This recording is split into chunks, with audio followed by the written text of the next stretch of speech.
Oh, and it's a bit muddy here. Most people are put off by the mud in the winter. But I mean, what's bloody fun if you can't get muddy?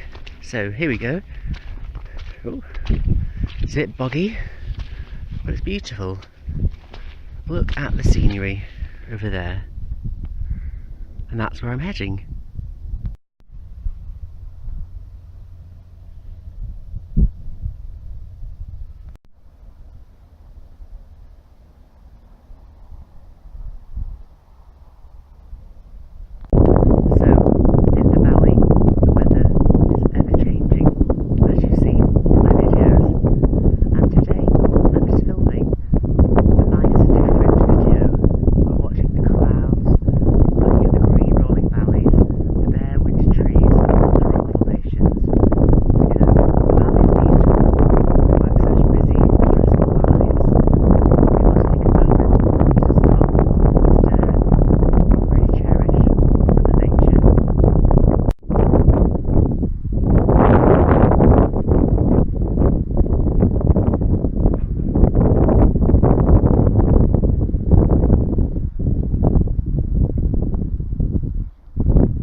It's one of those days where it doesn't quite feel like winter.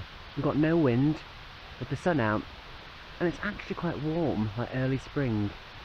It's wonderful.